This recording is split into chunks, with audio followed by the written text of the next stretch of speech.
It is time now to Polls are formally not crowded. introduce. Yes. It is time for Bible Basics for a life more fully lived with Peter Sibilio. Good morning to you, Pete. I got to tell you, I'm kind of nervous because I once told a terrible joke about the Hindenburg, and it did not land well. No. Oh my goodness. Oh my goodness. Is it too soon? No, it's not too soon. That's okay. And they are finding out that the gas was not the problem, but the weather. Oh, the humidity. No. Oh my goodness.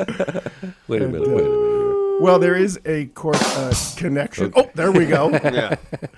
Connection with something else in history today. The sports station was saying it's the anniversary of the Eiffel Tower. I wasn't paying attention to which one, but I think the connection to Germany is they wanted to make it tall enough so that the French flag of surrender could be seen all the way from Berlin. My goodness. Well, they better do that. They better do that in the summer then, because it's taller in the summer than it is in the winter. I heard that. And it shrinks in the winter.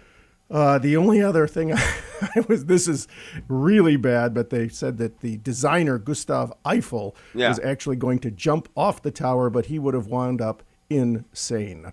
Oh, insane river. There you go.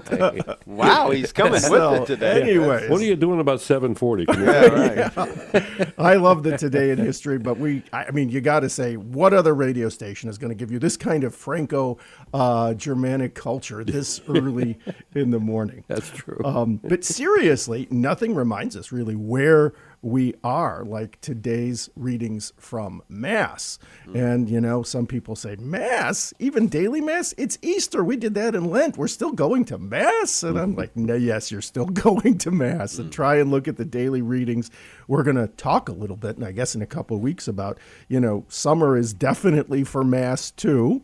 And just the readings today, they kind of bring everything together. Basic training, Lent, specialty training with the risen Lord, Jesus Judo, Pentecost coming up. Not just a Sunday, but a season, our time. And the readings today, we hear about wine and vine, song, circumcision even, and maybe there's a joke there, but I'll leave that for the professionals in an hour.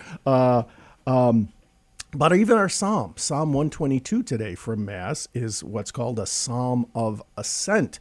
It originally was sung by pilgrims on their way to Jerusalem, or Psalm 22, we've gotten to Jerusalem, we've made the pilgrimage, look how beautiful the city is, look how fortunate we are. And of course, those pilgrimage feasts were booths in the fall, and then Passover and Pentecost in the spring, right where we are now. And just our psalm, which we sometimes forget, and we sometimes forget was originally sung, right, almost like in parade-like fashion, really help remind us where we are. And they bring our readings together. Our first reading today, Acts 15, is kind of, well, now that we've left Jerusalem, how much of the old Jerusalem do we take with us as we're laying the foundation for the new Jerusalem and the issue of circumcision?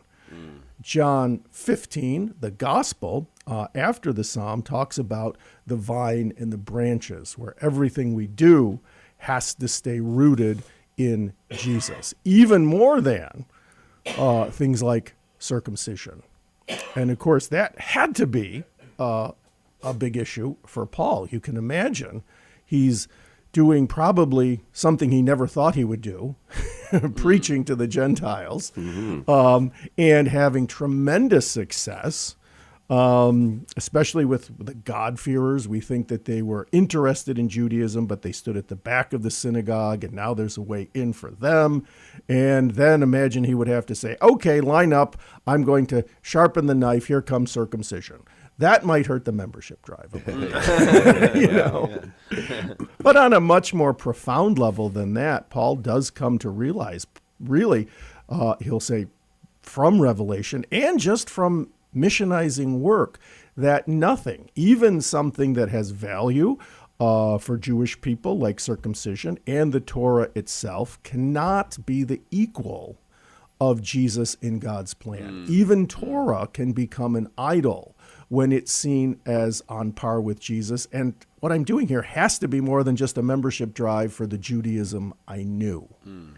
And you get the sense that Paul comes to that realization that nothing from the old, as good as it is, can become a wall that separates one Christian from another.